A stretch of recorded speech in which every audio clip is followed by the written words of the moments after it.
Gerebek markas KKB Papua Kepulauan Yapen, polisi sita senpi rakitan.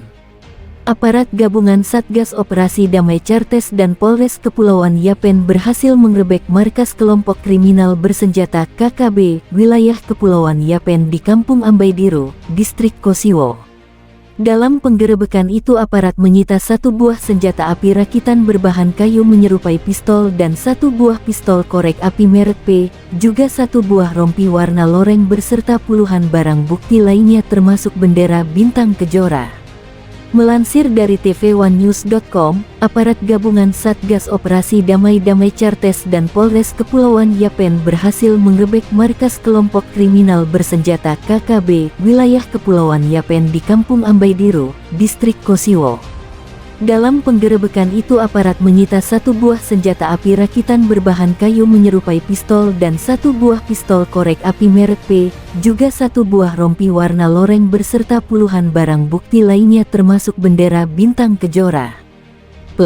Waka Ops Damai Cartes, Kombes Pol Joko Sulistyo saat diwawancarai mengatakan, penggerebekan markas KKB di Kampung Ambaidiru, Distrik Kosiwo ini dalam rangka penindakan dan penegakan hukum terhadap kelompok kriminal bersenjata KKB, yang mana diketahui beberapa waktu lalu telah melakukan tindakan kriminal dengan membakar alat berat ekskavator, dan mengibarkan bendera bintang kejora pada tanggal 29 Mei lalu di Kampung Woda, Distrik Rainbawi, Kabupaten Kepulauan Yapen.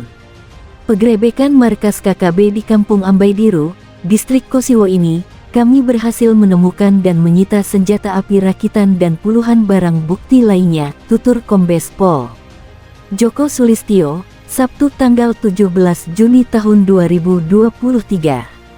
Dalam penggerebekan tersebut, tidak ada warga yang diamankan dan untuk barang bukti yang telah disita sudah diserahkan kepada penyidik Polres Kepulauan Yapen, dalam hal ini Satuan Reskrim untuk dilakukan penyelidikan dan pemeriksaan selanjutnya.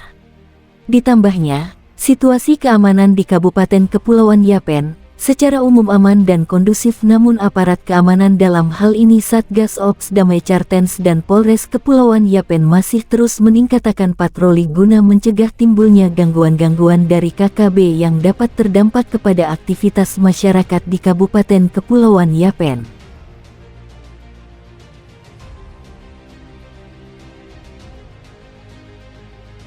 Diduga salurkan dana desa ke KKB, beberapa kepala kampung di Kabupaten Duga diperiksa dan ditahan polisi. Melansir dari jawapos.com, dana desa diduga disalurkan untuk membantu kelompok kriminal bersenjata, KKB, untuk menelisik kebenaran informasi tersebut.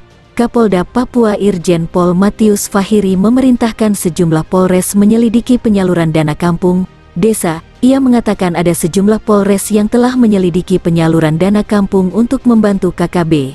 Sudah ada beberapa kepala kampung yang saat ini menjalani proses pemeriksaan terkait dana kampung yang disalurkan ke KKB, sehingga digunakan untuk membiayai operasional kelompok tersebut, katanya. Dikutip dari Antara, Sabtu, 17/6, Markus menambahkan, jika ada keterlibatan kepala kampung atau siapapun dalam penyaluran dana kampung ke KKB, maka pihaknya akan menindak tegas dengan memproses hukum mereka. Saat ini sudah ada beberapa kepala kampung yang ditahan dan sedang dalam pemeriksaan penyidik terkait penggunaan dana kampung yang diberikan kepada KKB. Paparnya, selain di Kabupaten Duga, beber Kapolda, ada pula di beberapa wilayah yang menjadi perhatian kepolisian, sehingga para Kapolres diminta untuk mendalami dan memproses hukum bila ada indikasi penyaluran dana kampung kepada KKB. Dana kampung itu diberikan untuk membantu mempercepat proses pembangunan di kampung, sehingga pemanfaatannya sesuai program yang sudah disepakati bersama. Bukan sebaliknya dana tersebut diberikan kepada KKB yang sering membuat resah masyarakat di sekitarnya.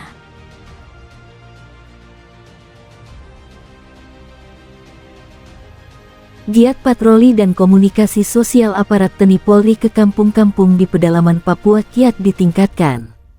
Menyusul merebaknya isu adanya penyerangan besar-besaran ke pos-pos TNI Polri oleh kelompok KKB OPM dan isu miring akan adanya penyisiran dan pengejaran terhadap anggota OPM ke kampung-kampung oleh aparat TNI Polri, isu yang belum bisa dipastikan kebenarannya berdampak luas bagi aktivitas warga di pedalaman. dampak ini kami buktikan bersama belasan prajurit yang tengah mengadakan patroli ke Kampung K. Sepanjang perjalanan menuju ke kampung tersebut tak ditemui seseorang pun yang biasanya beraktivitas di kebun-kebun, bahkan puluhan honai terlihat seperti tak berpenghuni saat kami dan belasan prajurit hendak membagi-bagikan bahan pokok makanan di kampung tersebut. Parahnya sang kepala kampung yang sudah diberitahu jauh-jauh hari akan kunjungan para prajurit ini juga tak nampak batang hidungnya.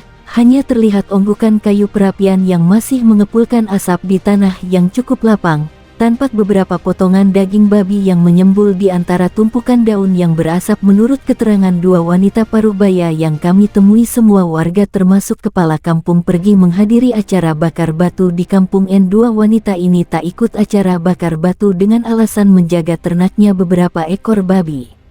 Diketahui satu ekor babi harganya berkisar 30-60 jutaan, angka yang terbilang sangat mahal untuk kisaran harga di luar Papua. Mendengar penuturan dua wanita tersebut, kami bermaksud kembali ke kendaraan yang terparkir cukup jauh sekitar 1,5 kilometer di bawah sana setelah sebelumnya kami berikan 2 kantong bahan makanan buat dua wanita ini.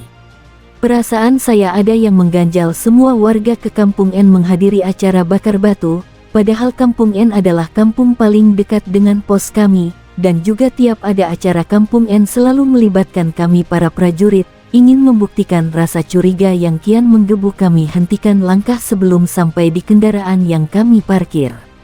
Kami kembali ke Kampung K. Perlahan kami amati suasana Kampung K dengan teropong. Tak nampak sesuatu yang mencurigakan, hanya terlihat dua wanita yang duduk dekat onggokan kayu perapian.